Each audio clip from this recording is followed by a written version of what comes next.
they fear the machine. They don't want the machines to work. So this morning, being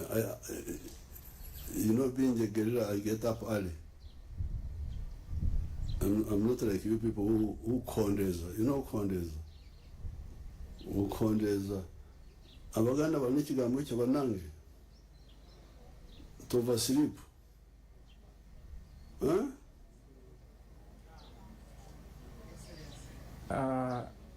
Amalowooza agali eno bagamba nti kuba kufuluuta. That is snoring. To oversleep. Bagambye kuba kuwoomereza. Nti okubulizaako. Ngenda kumugamba Kabaka Mutebi Abaganda mazike ekyoli nyankole. Okondeza is a clear, so I don't kondeza. So 6:30 I rang Todong. Todong was up there in Moya.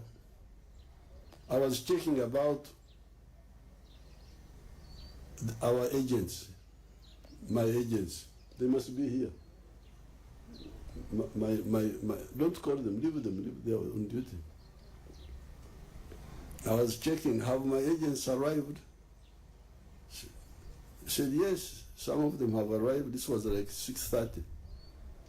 Many of them have arrived, but we now have a problem of the machines.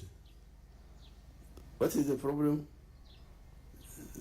The software, this and that and that and that. Then I checked now with the Shiba, engineer Shiba. I hear stories about the machines. Then Shiba said the machines have no problem, but the people some people in the Electoral Commission. Then Shiba said the machines have no problem, delayed, but the people some people to bring their biodata, what they call biodata, so that it is entered into the machine. So that machine can only be operated by somebody so that it is whom it has already been allocated. Is the only one who can open it. Otherwise, if you were Museveni, very important man, president, general, if I come and try to open it, it will not accept me. It will say, sorry, Sikumanyi. So, somebody in the Electoral Commission delayed to send the picture. All the pictures were sent. Who opened this machine? He's there, but he's on duty. Don't divert him. So, what is his name? Akampa Sara. When was she recruited? Maybe our big woman here can brief us. The machine operator, give her Muzindaro. Come. Akampa Sara. You don't Muzindaro. They will bring it here. Give her Muzindaro. Come.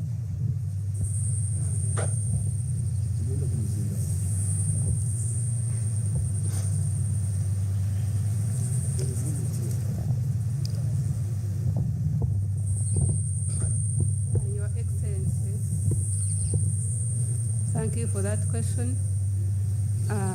The polling officials were recruited beginning on 22nd of December 2025. Throughout, we took them through the recruitment process until 2nd of January of this year, when we started the trainings.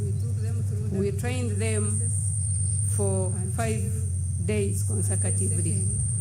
As of yesterday, Your Excellency, we were still training as a refresher to remind them in case they forgot, because we are dealing with a machine. We took them through yesterday countrywide and they were ready to work. Okay. So, but the machine to work had to be operated by the one who has already explained that one. Yes, for the biometric voter verification kit to work, first of all, it is used by 2 officers, the operator and the presiding officer. For it to work, you must assign them before they can use it. Assign them how? You take their particulars, their national identity card, NIN, and their biodata. So we submitted at the district level to the Electoral Commission headquarters IT, and they assigned them to the machines. They integrated them. Yes, Your Excellency. And that's why the machine is accepting them. That's why they are able to use the machines. Are you part of that, or you are a bigger woman? I am a returning officer of the district, So for you, but I supervise them, sir. so you are not among the openers. I'm not among the operators, Your Excellency. So what happened was that some people in the Electoral Commission did not send the particulars of the operators to the machines. So I checked, they are saying that some of them, even by this morning, had not sent their biodata by this morning. Some were sending by 9. Was this deliberate? We are going to check that. So when I started checking by 8, 9, people started ringing me. The machines are working in a few places, in other places they are not working. So the Electoral Commission proposed, and I had to support it, because people have gathered from morning, from 7 that will vote manually, because it was not correct for people to just go home. But the machine works. So there must be, we're going to find out why there was a delay by people to send the biodata to the machines. I know people who cheat, opposition. Last time they got 2.7 million votes by cheating.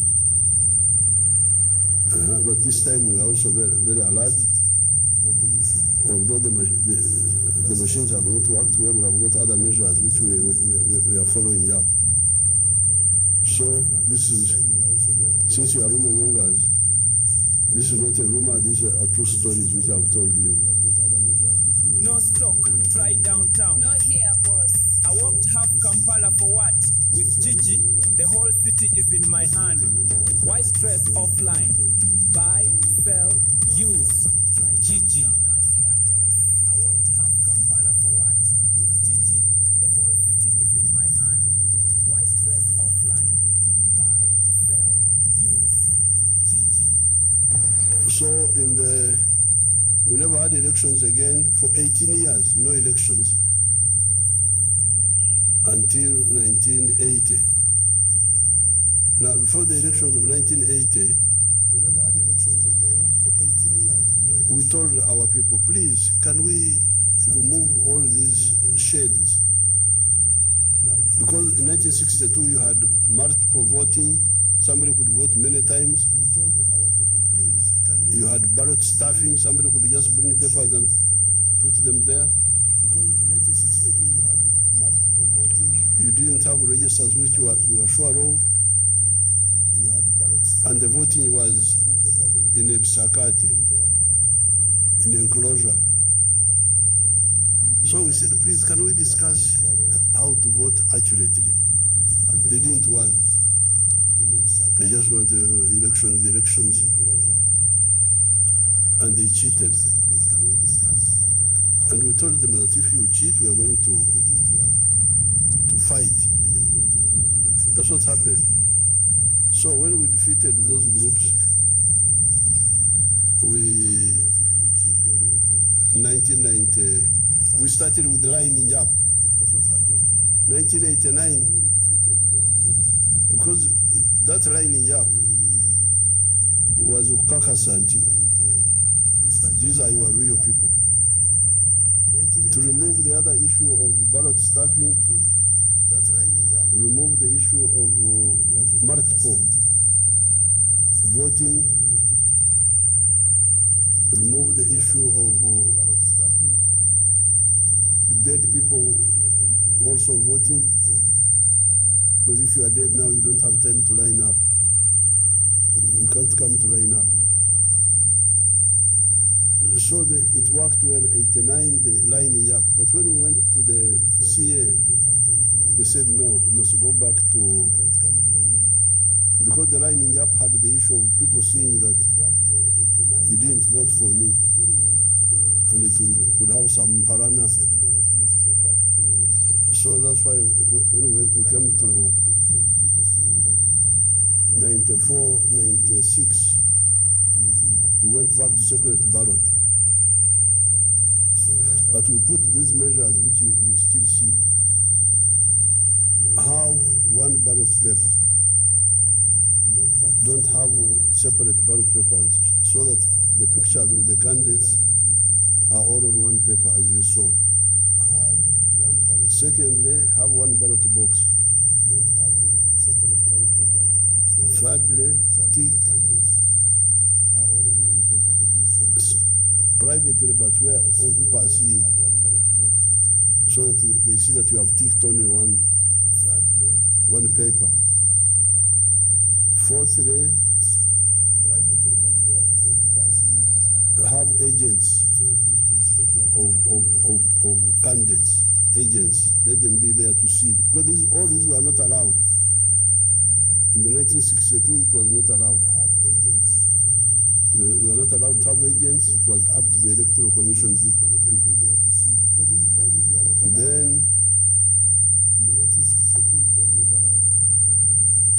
Count immediately after voting, because that was also another issue. In 1962, they would take the boxes from here to Mbarara. It would take like a week taking the boxes. They will count there, you are not there, then they just announce.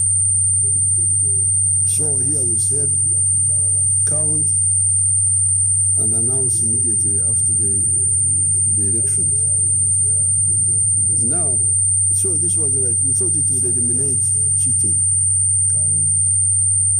And it can, but it depends on one thing, vigilance. The agents to really be vigilant. But many times the agents are not vigilant. They are not vigilant. So still, like in the last election, opposition infiltrated 2.7 million votes. Those votes which they say opposition got were not. They never got those votes. They were infiltrated by the opposition. They printed 1 million votes on Nkuruma Road, and brought another 1.7 from Dubai. It's a fact. We got these facts, but afterward. So that's why all this time we have been saying, no, let's go electronic, biometric, but afterward. Capture the fingerprint and the face. Yes, you will vote manually, like you saw me voting, but after the machines have confirmed that I am the one, and that I will vote only once, I'm not allowed to. No, so this machine works, as you saw. But some people feared it, didn't want it to work. Some people feared it. Some people feared the machine. They fear the machine. They don't want the machines to work. So this morning, You know, being a guerrilla, I get up early. I'm not like you people who condens. You know who condens? Who condens? Abaganda banichigambo ekyo banange. To oversleep. I'm not like you people who condens. You know who condens? Amalowooza agali eno bagamba nti kuba kufuluuta. That is snoring. To oversleep. Bagambye kuba kuwoomereza. Nti okubulizaako. Ngenda kumugamba Kabaka Mutebi Abaganda mazike ekyoli nyankole. Okondeza is a clear, so I don't condemn. So 6:30 I rang Todong. Todong was up there in Moya. I was checking about our agents, my agents. They must be here. My don't call them, leave them, they are on duty. I was checking, have my agents arrived? My agents. Said yes, some of them have arrived. This was like 6:30. Many of them have arrived, but we now have a problem of the machines. What is the problem?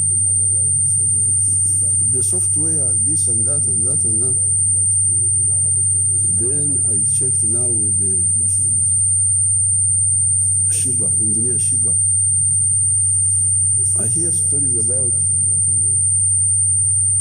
the machines. Then Shiba said the machines have no problem. But the people in some people in the Electoral Commission delayed to bring their biodata, what they call biodata, so that it is entered into the machine. So that machine can only be operated by somebody whom it has already been allocated. Is the only one who can open it. Otherwise, if you were Museveni, very important man, president, general, if I come and try to open it, it will not accept me. It will say, sorry, Sikumani. So, somebody in the Electoral Commission delayed to send the picture. All the pictures were sent. Who opened this machine here? Somebody. He's there, but he's on duty. Don't divert him. So, what is his name? Akampasala. When was she recruited? Maybe our big woman here can brief us. The machine operator, give her Muzindaro. Come. Uganda Muzindaro. They will bring it here.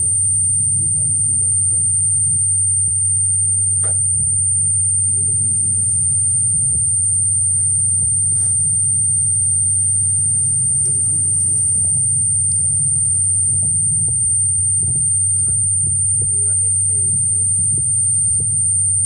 thank you for that question. The polling officials were recruited beginning on 22nd of December 2025. Throughout, we took them through the recruitment process until 2nd of January of this year, when we started the trainings. We trained them for 5 days consecutively. As of yesterday, Your Excellency, we were still training as a refresher to remind them in case they forgot, because we are dealing with a machine. We took them through yesterday countrywide and they were ready to work. Okay. So, but the machine to work had to be operated by the one who has already explained that one. Yes, for the biometric voter verification kit to work, first of all, it is used by 2 officers, the operator and the presiding officer. For it to work, you must assign them before they can use it. Assign them how? You take their particulars, their national identity card, NIN, and their biodata.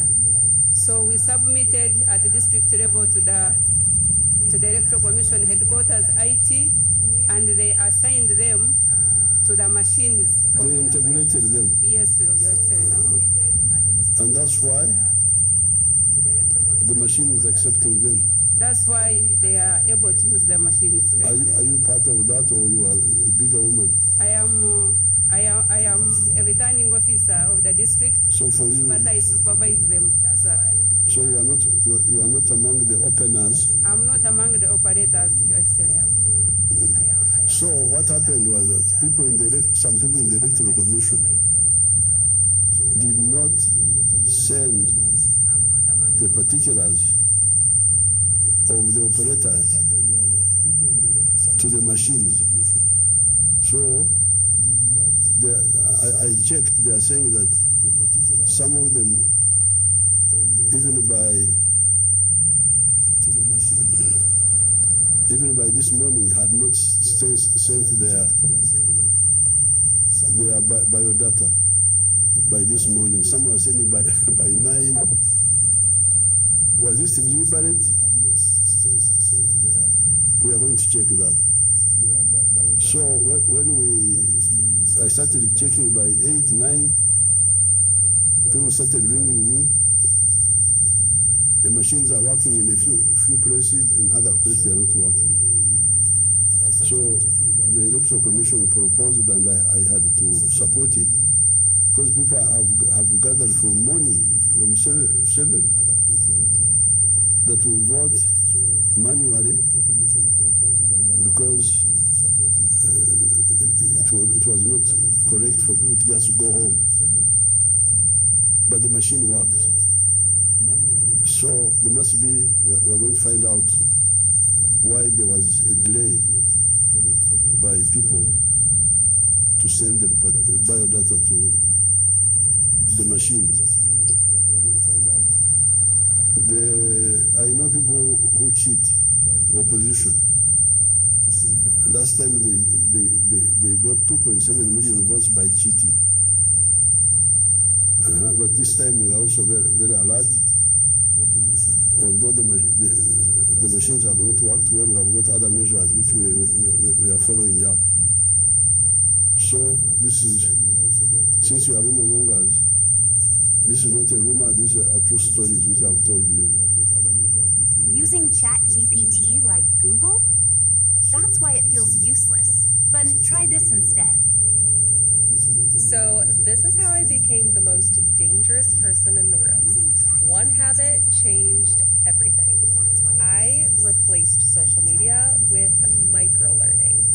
Now, instead of wasting time on social media, I spend 15 minutes a day actually learning how to use AI for writing, planning, brainstorming, the real work. That's it, just one skill a day. This is the 28-day AI challenge built for beginners over 40. Starts tomorrow. Tap the screen to join us and try the one habit that really makes you unstoppable. This is the 28-day AI challenge built for beginners over 40. Starts tomorrow. Tap the screen to join us and try the one habit that really makes you unstoppable. This is the 28-day AI challenge built for beginners over 40. And just in case you did not know, you are tuned in to JK Live here at Citizen Television with 2 young men, one in his 40s, just barely, the other still in his 30s. These guys, these lawmakers, these backbenchers, they always call it without fear or favor. Kiara Member of Parliament Didi Nyoro, and Bakassi East Member of Parliament Babu Owino. In the House, we may be looking at the future of Kenya right here. What are your thoughts? Kiara Member of Parliament So the other day, and you've been very outspoken about this, Didi, Safaricom shares. And you know, I'm so close to Safaricom because I was very close to former CEO, my good friend Bob Collymore, God rest his soul in peace.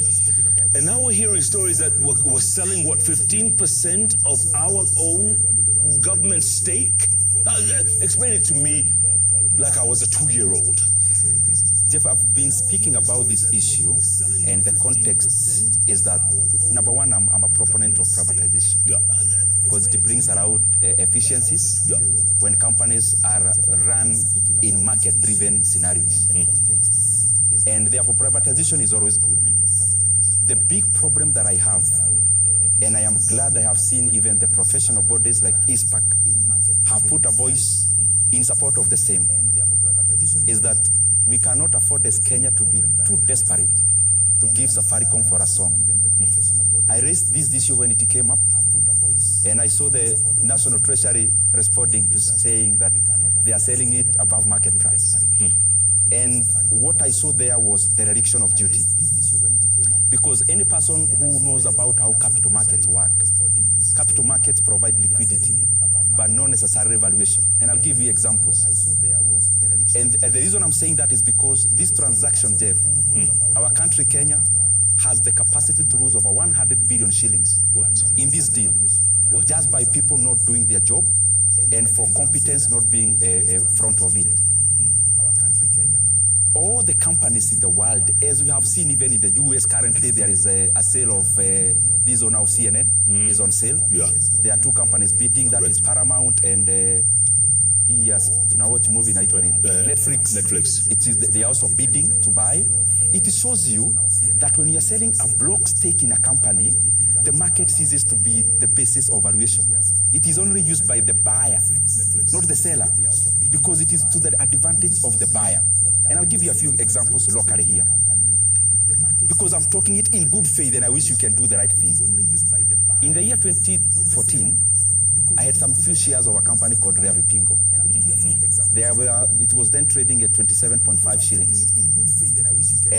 Some guys gave up a bid. They wanted to buy us out as small shareholders.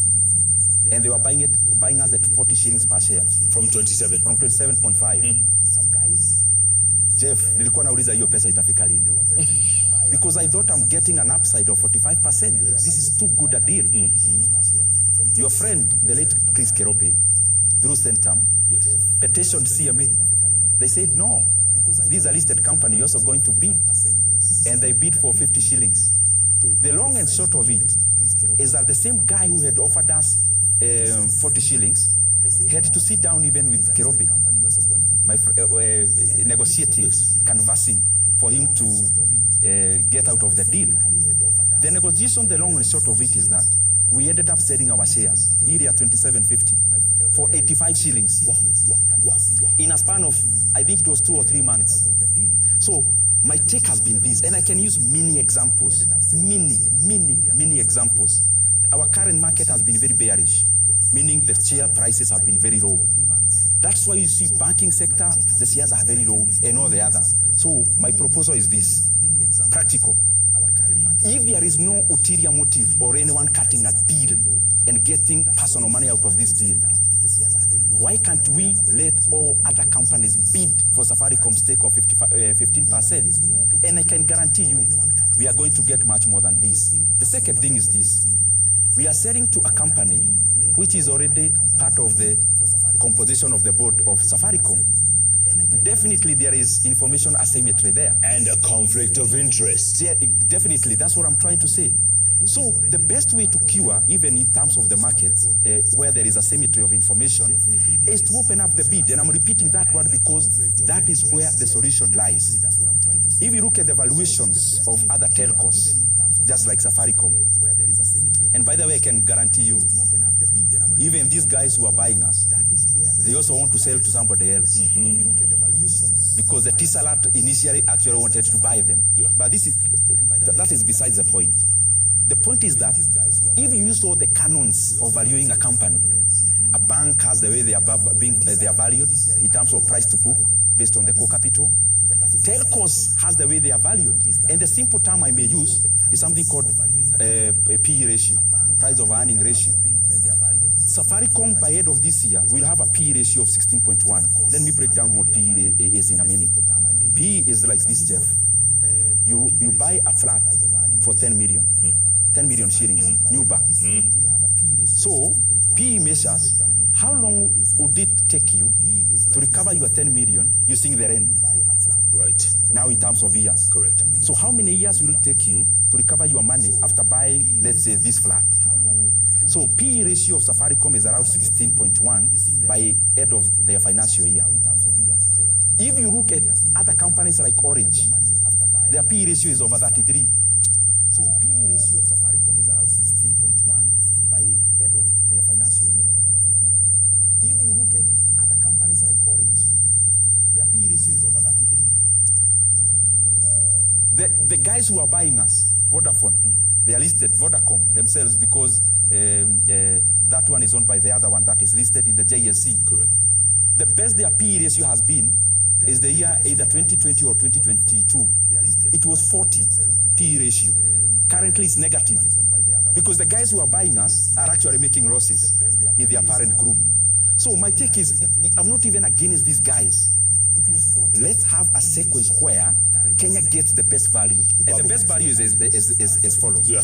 One, we may list Safaricom. I had proposed this when I had a chance back then. Yeah. List Safaricom in the London stock market, LSE, exposes to the global market, so people get to know there is this profound, nice company, which is not just a telco, but a fintech, but also a tower company. Then from there, open only 3-month bid for people to bid. You'll see a Tesseract bidding, you'll see KKR bidding, Blackstone bidding. If Kenya gets more than the 2 or 4 billion, and we get 350 billion, don't we all benefit as Kenyans? Absolutely. Jeff, And while, Babu, wherever Bob is right now, he must be spinning in his grave. I know, Jeff, and it's quite unfortunate when it comes to selling of Safaricom, privatization. I would disagree with it because if you ask me, Jeff, that a nation should never sell high important assets. Number one, Jeff, we are selling this to Vodacom, a South African company. Safaricom is making close to around 300 billion annually. Then 50% of this money, we are selling 15% to Vodacom. But remember that there are other foreign investors who've invested in Safaricom. Correct. Therefore, it means that close to 50% of this 300 billion will be leaving the country into foreign countries. It means that this money is leaving our country. If we would have sold Safaricom to a Kenyan, it would be better because that money stays in the country. Now, what are the effects of selling Safaricom to a foreign country? Number one, it promotes foreign absorption, where money is lost from our nation to the foreign countries. Number two, the foreigners have power over this company. They can do anything with it. They have power to fire employees. Today, if they decide that they are not employing and they are firing employees, they will do so confidently. Why? Because they are the new owners as foreigners, should they come together and do probably a hostile takeover. Then it means, Jeff, that Kenyans can even lose jobs as a result of that. This money that we are losing annually of close to around 150 billion Kenya shillings can do so much in our country. Number two, this money is sent to foreign countries in terms of dollars, right? Yes. So there is destabilization of the exchange rate. So that again brings a problem. Then there's another one which is being sold, which is the pipeline. You sell pipeline, it tells you that once it has been bought by a foreigner, then this person has powers to increase the cost of transportation of fuel and fuel products. The moment fuel cost is raised, it means that that cost will be met at the pump.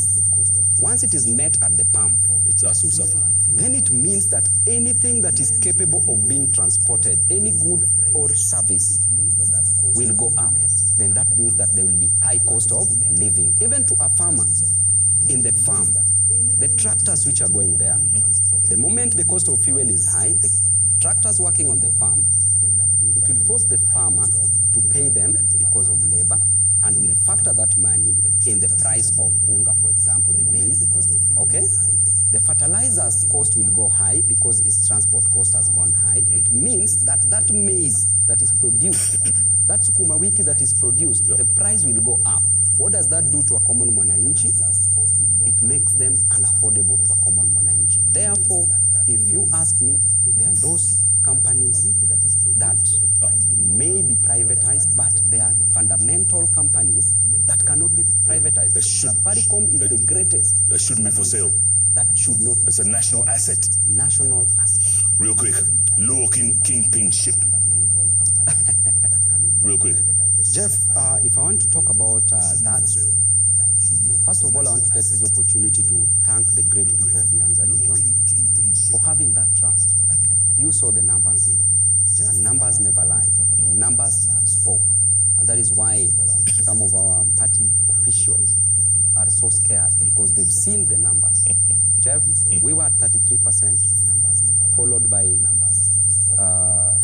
my father, Dr. Oburu Odinga, at 10%, Gladys Wanga at 7%, and the rest at 1%, the likes of Badi and Wandais at 1%, and Raymond Omolo 0.something%.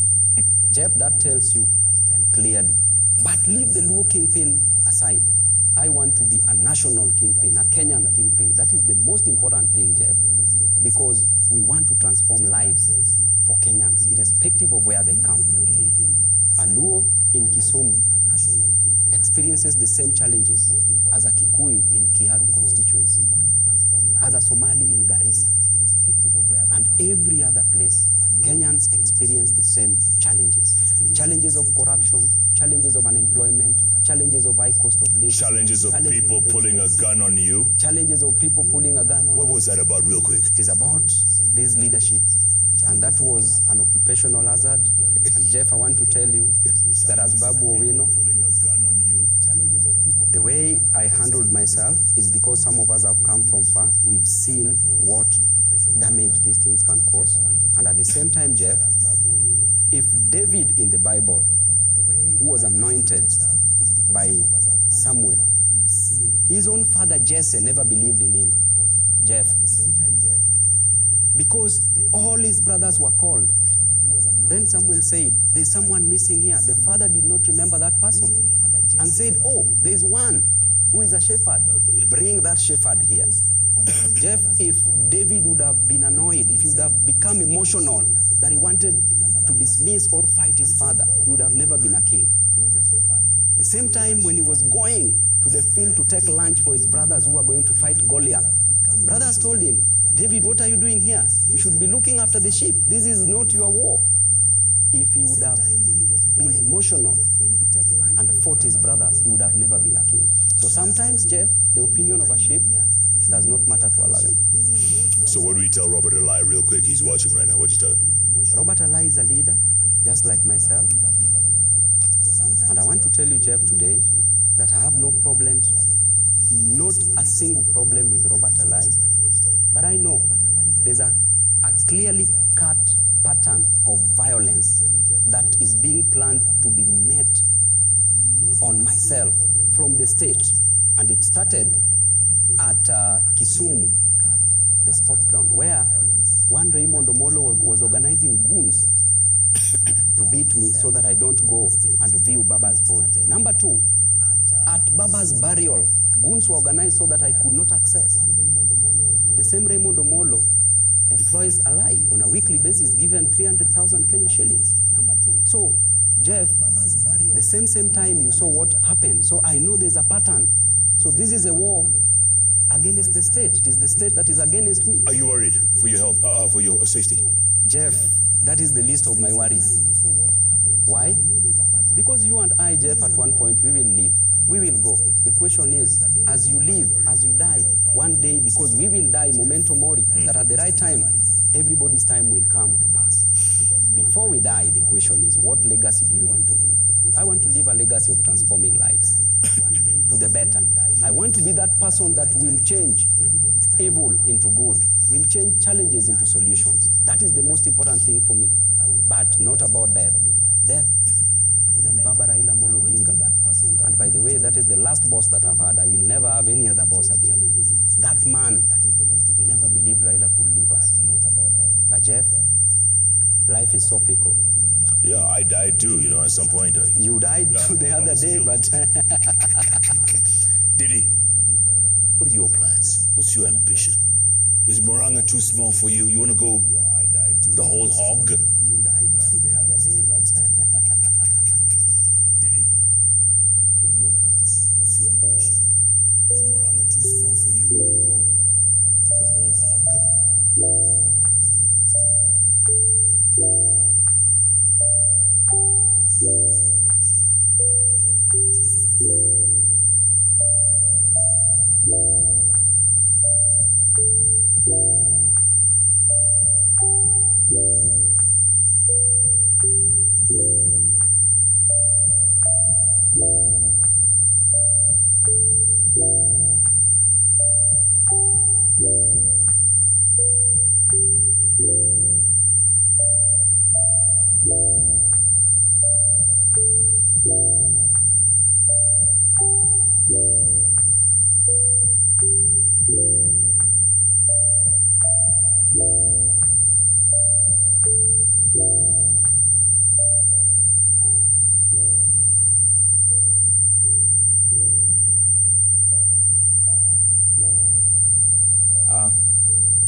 It's not small, neither the job I have is either not small, because many people look for the positions we occupy. We are privileged to have that opportunity. Even when I vied to be MP for Kiharu, especially in my first term, we were a lineup of many qualified Kenyans. And I am glad that I got that opportunity. So it's a big job, and I am very, very privileged and grateful to have it. And in generality, Jeff, what I can say, and especially because I know there are many young, youthful politicians who are watching us, and those who would want to venture into politics. Just to share my opinion out of experience, I have seen that in Kenya, we have a very high supply of aspirants of whatever position, which is good. I mean, that is democracy. But we have a lot of work to do in having leaders in waiting. I want you to have those two definitions, and especially those who are watching, especially those who want to venture into politics. I have been involved in even the national campaign, as you know. I have been involved in my own campaign, being elected, and I have come to observe that many times we are very obsessed with wanting to gain power. And therefore we put in all our resources in capturing power. And power is important because you can't bring about change when you don't have the instruments of power. But I've seen, and especially given this campaign that we did, you can easily get elected, but probably you are not prepared from day one. So when you get elected in whichever position, MP, president, governor, and you had not actually figured out, and you are not a leader in waiting in terms of you already understood the job, you prepared for it, what ends up happening is that a lot of time is spent doing nothing because the leader is being capacitated, first of all, in terms of learning. Let me bring this home because I want to do it with as much respect as possible to everyone. When President Kibaki took over, you could tell the man was prepared. He was prepared because he was around and he had reserved time to also know what Kenya needs. So that's why immediately he was sworn in. Within 100 days, we had free basic education. So if you realize now the same, you put it in this economy now, you realize we have spent so much time learning in the job. So when you spend so much time learning in the job, then you ask yourself as a leader, to whose advantage is that?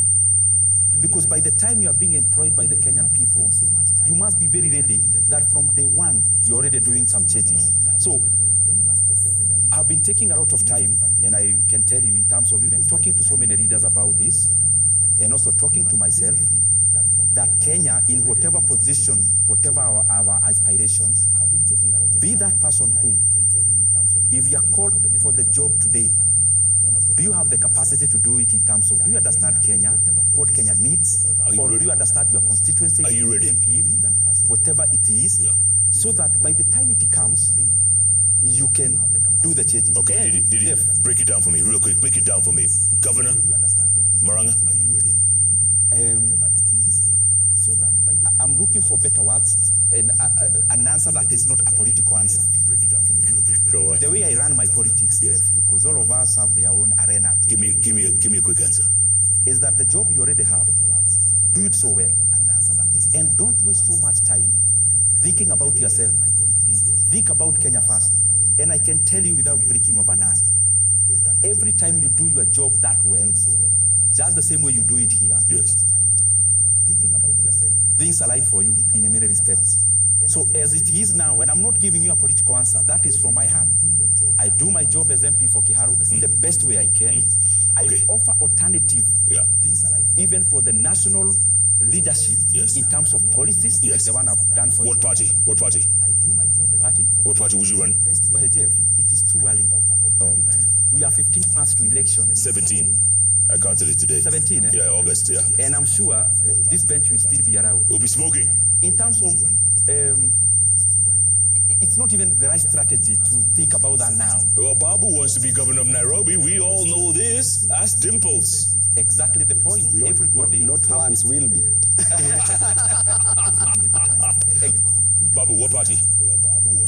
Jeff, let me come and then I explain this, because Babu's name is bigger than any political party in this country. If you go to Garissa, they know Babu. So I'm saying with a lot of humility, and allow me to be humble. Yes. Jeff, a story is told in the book of Matthew 25:14-30, that a master had his 3 servants.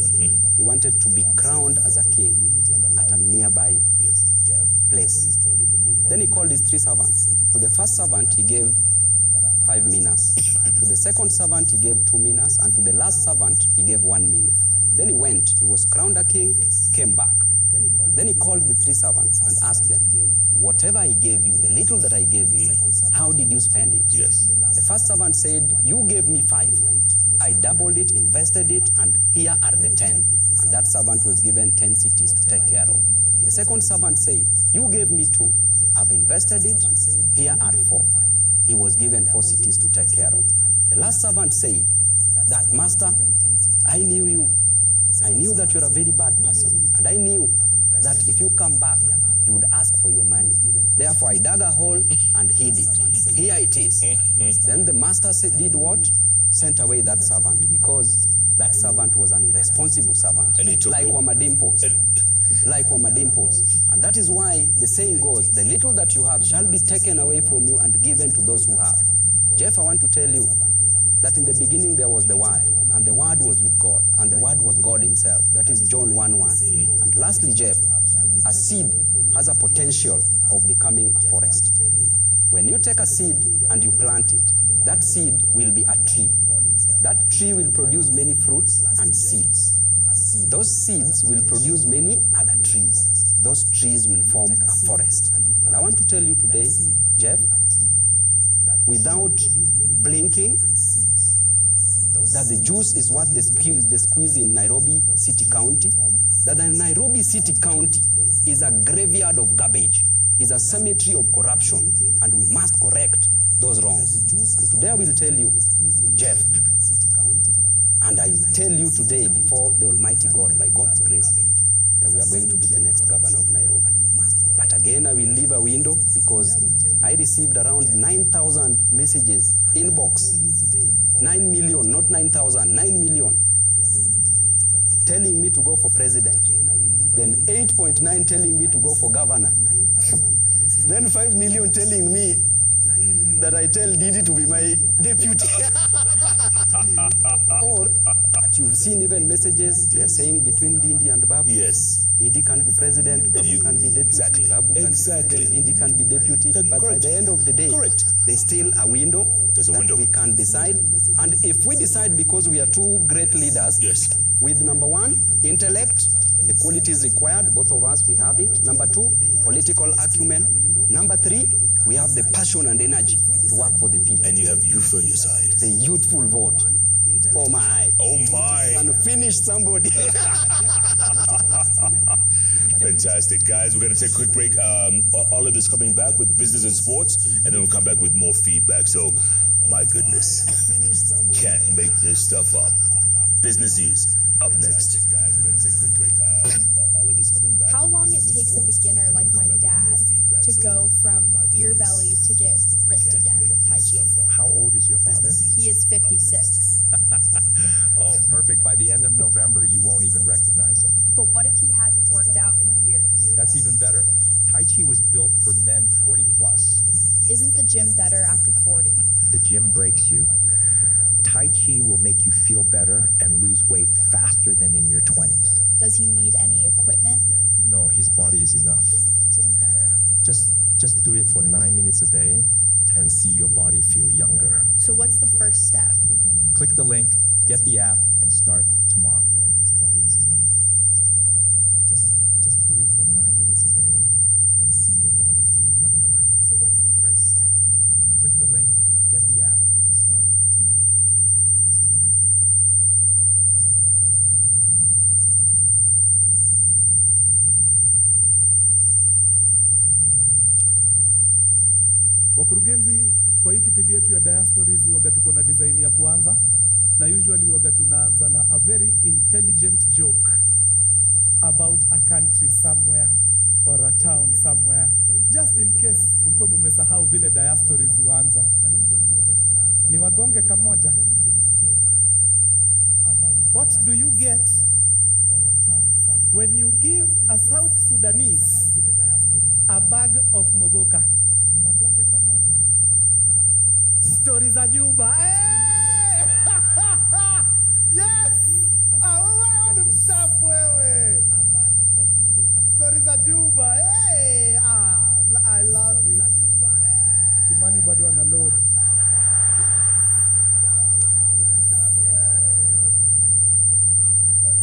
Derek, twende kazi.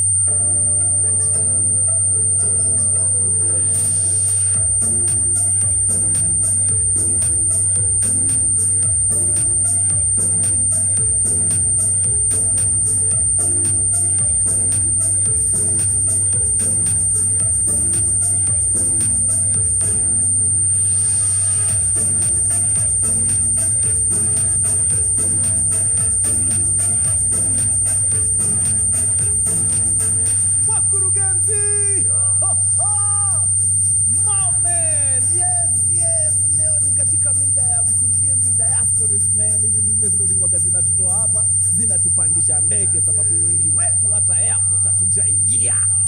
Lakini sababu mkurugenzi yuko na kupeleka, yani mtu wangu hakuna country siwezi kufikisha. Kidogo kidogo sisi hao Afghanistan, sisi hao Mongolia. Bana, hii channel yangu iwekeni karibu mimi. Inawasaidia, I kid you not. Na hii luku yangu inaweza na socks kweli? Hata mimi na feel hivyo. Iwezi. Hii luku haitakagi nyonginyo. No. Hii luku inatakanga unatoa hivi, alafu unakunja kamguu kamoja. Alafu unachapilia mandula hiyo design. Hii luku inatakanga. Hii siyo design. Alafu unakunja kamguu kabisa. Alafu moja unaweka chini, hiyo nyingine unakavuta juu. Ala! Ama? Sindo kabisa Kabisa. Styled by myself. Now. Ala! Wakurugenzi, mwaka ni 1952. Watoto wa 1960 mtoe notebooks. Now. 1952, mahali panaitwa Kiptaragon, Nandi County. Kuna mtoto amezaliwa pale, a bouncing baby boy. Jina Henry Rono. Henry Rono amezaliwa kwa familia pale, iko na baba, mama na pia wako na grandparents pale, lakini si wote wawili, moja tu. Shosho, mnamuitaje kuku? Gogo. So ni Gogo, alafu Rono na wazazi, baba na mama. One afternoon, Henry Rono akiwa umri wa miezi 8, 8 months old. Anko yake mmoja akaamua kupiga na yeye lap raundi. Kuna hizi baiskeli zinaitwa Black Mamba, sijui kama bado ziko. Black ziko nice. So Black Mamba ulikuwa unaweza weka mtoto hapo kwa hiyo kiti ya nyuma, then we unakaa hapa mbele vizuri, unaendesha na mkono moja na ingine unamshikilia.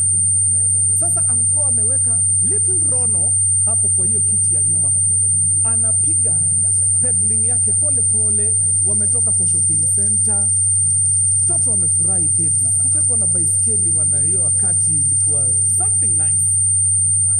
Unfortunately, wakafika mahali kukawa kuna kama kamteremko kadogo. Kumbukeni anko ameshika handlebar na mkono moja amewekelea mkono mwingine hapa nyuma kwa mtoto.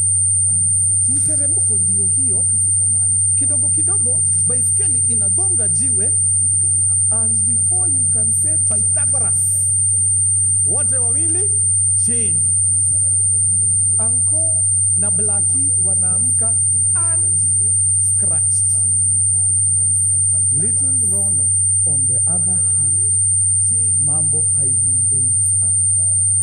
Kwa ile process ya wobble, kumbe mguu ya Rono ilishuka kidogo, ikaingia katikati ya spokes. So before baiskeli, in fact, nashuku ni mguu yake ndio ilifanya sasa hata baiskeli ianguke. So by the time baiskeli inatolewa juu yake nini, mguu hapa kwa ankle gone, imevunjika. Rono would not walk for the next 6 years. But before even tukave hizi miaka 6, tukifikiria masaibu zimeisha kwa homestead ya kina Rono, baba yake mzazi ako na kazi ya kulima na trakta. Trakta inafunguliwa ile plow pale nyuma, anaingia kwa shamba. Huku mnapiga agriculture sana, so mnaelewa hii trakta naongelea inavuta ile plow pale nyuma. Akiwa kwa shughuli zake za kuendesha ile plow, ile trakta kwa shamba, anavuta plow yake, somehow nyoka sijui ilitoka wapi, ikapanda hapa juu mahali pedals zinakuaga, ikainua kichwa hapa. Of course, ukiona nyoka imekuja mpaka hapa, inataka kukuomba za macho? Hapana, iko na business na wewe. So baba ya Rono akaona, I have no time to negotiate with the serpent. Ningekuwa Eve, maybe. But since I am not, sina time na hii kitu. Hii trakta yangu wacha ni abandon immediately. And he proceeded to deboard from the tractor. Lakini sababu alifanya hivyo na panic, aliruka the wrong side. Ideally angefaa aruke huku, atoke nje aende. Yeye sababu ya mshtuko aliruka wapi? Nyuma. Anakuja kukutana na nini? Na plow. And on that fateful afternoon, Rono lost his father. Tungesema pengine sababu unajua Nandi culture lazima kukuwe na ule mwanaume ambaye analea huyu mtoto. You must grow up in the ways of a man. But sasa unaona mzee hayuko, ameenda. Babu, mnamuita aje? Ni babu tu? Agui. A-G-U-I.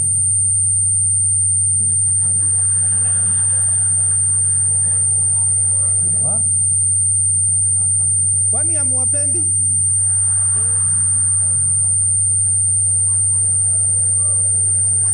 What? And Kikuyu is in the house?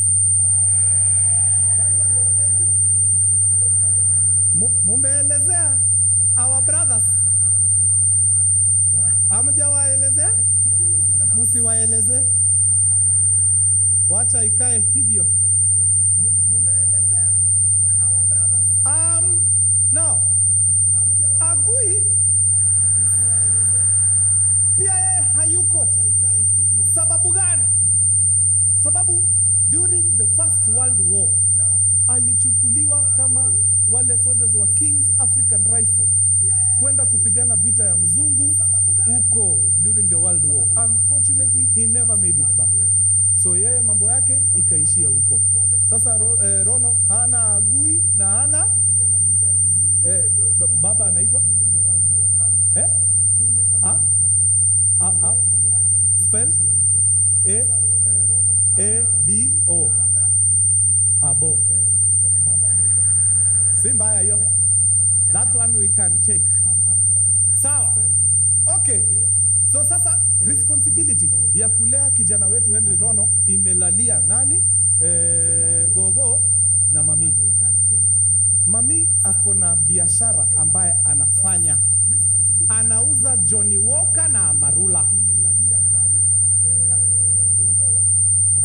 Okay, anauza chang'aa na busa.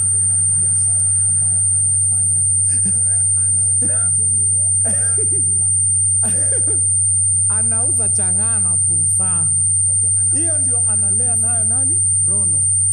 Ile pesa inatoka kwa chang'aa na busa, si pesa nyingi sana, imewatosha tu hao kukula hapo kwa familia nini. Ukianza kuongeza other expenses kama education, hapo sasa you are losing the plot. So this lady was only able to educate young Rono until class 7. Hiyo wakati hakukuwa na class 8, CPE ilikuwa inaishia class 7. Mzee mzima Collins, tuko pamoja hapo ama nimedanganya? Si ndio? Wewe ulipiga CPE ama ulipiga yetu? CPE yetu. Collins, kumbe wewe ni kijana ya juzi. Okay. Bas, tuko tu sawa. All right. Now, class 7 ikafika hapo, akauliza mama yake, sasa nimejipanga nataka kuenda high school.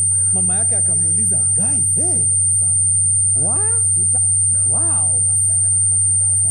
wow. Hey, I didn't know. Unapanga kwenda aje? Wewe ni millionaire, uko na pesa ya high school na utuambii." So it goes without saying, masomo ya Henry Rono ilikatikia hapo. But here's the thing. Despite the fact that alimalizia shule class 7, he was 19 years old. Mimi sijui hiyo time walikuwa wanasoma aje, but class 7 ilimpata akiwa 19. Wewe ukimaliza primary ulikuwa unatoka na certificate, yeye alitoka na bibi na watoto wawili. Aliokota classmate hapo anaitwa Jennifer na wakabarikiwa na watoto wawili. Now, mnakumbuka huyu ni mtoto alianguka na baiskeli akiwa miezi 8? Mnakumbuka huyu ni mtoto hakuweza kutembea. He crawled until he was 6 years old. Immediately anamaliza class 7. At the age of 19, he joins the Kenya Army. Anaenda ile recruitment. Anapiga hii kitu wewe, mpaka masoja wanajiita mkutano, huyu mtu ni nani? Like, huyu mtu anakimbia ni kama akona mashini kwa mguu. Who is this guy? Anatandika ruku mbaya. Anaabsorbiwa into the Kenya Army. Training, wanapigishwa training na jeshi. Jeshi wamechoka, wamelala kwa nyasi, yeye bado amesimama, anangoja mumalize, apige kilomita 5.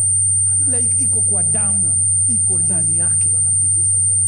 It does not take long for the entire country to discover that they have a gem in Henry Rono. And in 1976, Henry Rono anaselektiwa na Republic of Kenya to represent us in the 1976 Olympics at Canada. Now, hapa ndo mambo inaanza kuchemuka proper. Why? Because Henry Rono has one role model. One. Not his father, not his grandmother. His role model is one Kipchoge Keino, correct? Yes.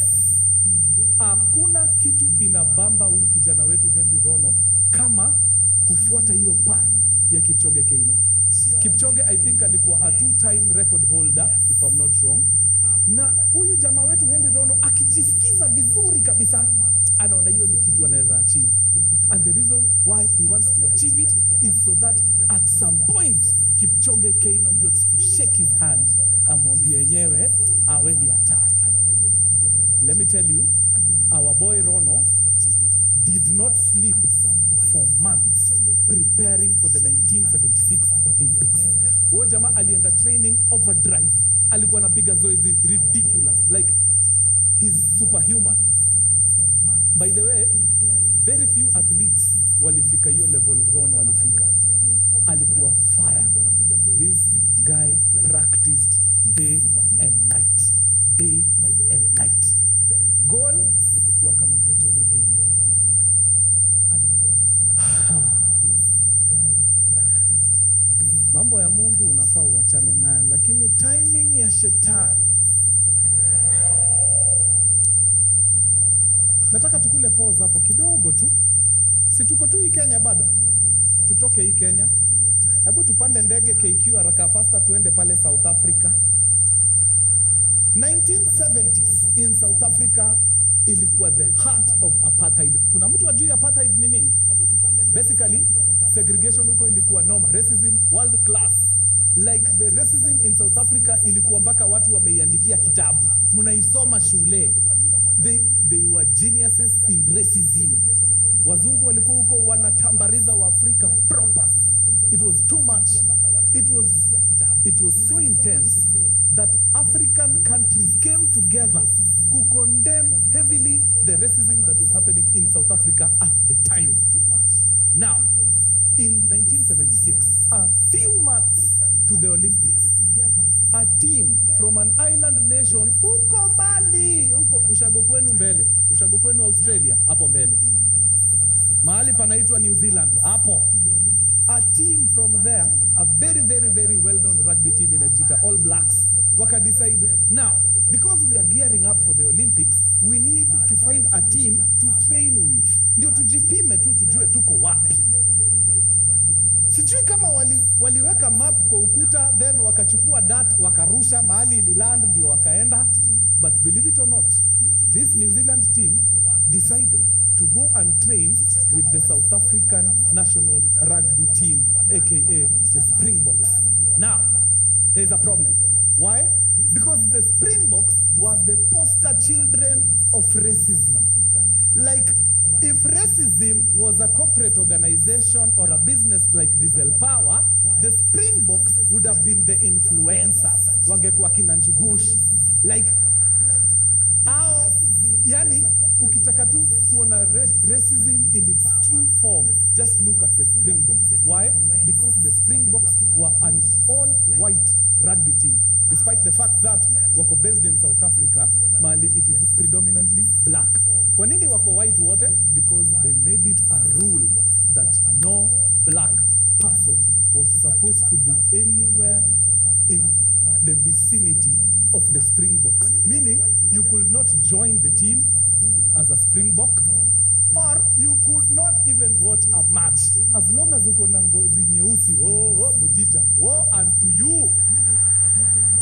Woe unto you, my brother, kama ungezaliwa South Africa hiyo wakati. So, of course, African countries hawachukuli story poa. Hawa New Zealanders ni kina nani hao? Wanawacha hizi teams zote, wanawacha England hapo, wanawacha kina Samoa hapo, wanaenda kutrain na South Africans. Why? So, people came together and they wrote letters to the Olympic Committee, and they were very categorical and clear that if you guys do not ban New Zealand for interacting with racists, we are boycotting the 1976 Canada Olympics. Now, I don't know what happened. I don't know what happened, but hakuna mtu aliwasikiza.